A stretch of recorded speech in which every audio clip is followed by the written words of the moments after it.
সুপ্ৰভাত। আজি পুনৰ আপোনালোকলৈ মই আন এটা ভিডিঅ' আগবঢ়াব বিচাৰিছোঁ। এইবোৰ বৰ বিশেষ মানে দেখাব লগা বুলি নহয়, এইটো প্ৰত্যেকৰ ঘৰত থাকে, হয়তো কিছুমানৰ ঘৰত নাথাকে। বিশেষকৈ মই আজি আমাৰ এটা সৰু লাইব্ৰেৰী আছে মোৰ ঘৰতে, সেই লাইব্ৰেৰীটো মই আজি এটা আলমাৰী আপোনালোকক কিতাপৰ আলমাৰী দেখাব বিচাৰিছোঁ। এনেইতো সাধাৰণতে প্ৰত্যেকৰ ঘৰতে বহুত দামী দামী শ্ব'কেছ থাকে, কিবা থাকে। এইটো আমাৰ বহুত পুৰণি, আমাৰ শহুৰ দেউতাই বনোৱা এইটো মানে আগৰ দিনৰ আলমাৰী বুলিয়ে কয় আগৰ দিনত।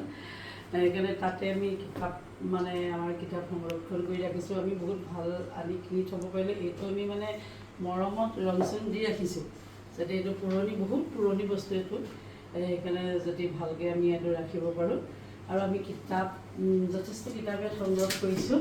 এতিয়া আপোনালোকক সকলোখিনিতো দেখাব নোৱাৰোঁ, যিকেইখন বিশেষকৈ দেখাব লাগে এইখন দেখিছে, জনপ্ৰিয় অসমীয়া ফকৰা যোজনা। তাৰপিছতে আমাৰ শ্ৰদ্ধাৰ ভূপেন হাজৰিকাৰ ৰচনাৱলী, এইটো প্ৰথম খণ্ডটো। তাৰপিছতে এইখন চাওক, কালিকা পুৰাণ।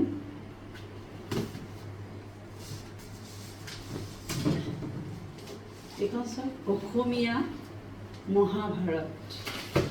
আৰু আমাৰ ভূপেন হাজৰিকাৰ ৰচনাৱলী দ্বিতীয় খণ্ডটো। ভূপেন হাজৰিকাৰ ৰচনাৱলী তৃতীয় খণ্ডটো। মানে কিতাপ অজস্ৰ আছে। এইটো ৰীতা চৌধুৰীৰ মাকাম এখনো আছে। তাৰমানে আপোনালোকক এতিয়া হয়তো মই এই অকণমানি সময়তে গোটেইখিনি কিতাপ আপোনালোকক দেখুৱাই শেষ কৰিব নোৱাৰিম। বহুত মানে আমি সংৰক্ষণ কৰি ৰাখিছোঁ। আজিকালি প্ৰজন্মইতো কিতাপ পত্ৰ বৰকৈ নপঢ়ে, গতিকে কোনোবাই যদি পঢ়িবলৈ বিচাৰে, তাৰ মাজতো যদি কোনোবা পঢ়া মানুহ আছে, তেতিয়াহ'লে পটককৈ এখন কিতাপ কিনিবলৈ আজিকালি কিতাপৰ দামবোৰো বহুত বেছি হৈছে। আপোনালোকৰ যদি কাৰোবাৰ মন আছে ভূপেন হাজৰিকাৰ ৰচনাৱলী কেইখনকে পঢ়িবৰ, তেতিয়াহ'লে আমাৰ ঘৰৰ পৰা নিব পাৰিব। নি আকৌ খালি পুনৰ ঘূৰাই দিব লাগিব। কিতাপখিনি নি ভালকৈ পঢ়ি আকৌ আমাক পুনৰ ঘূৰাই দিব লাগিব। গতিকে আমি আজি আপোনালোকক এই কিতাপৰ অকণমানহে দেখাব পাৰিলোঁ। গোটেইখিনি দেখাবলৈ আমাৰ ভিডিঅ'টো বহুত বেছি ডাঙৰ হৈ যাব।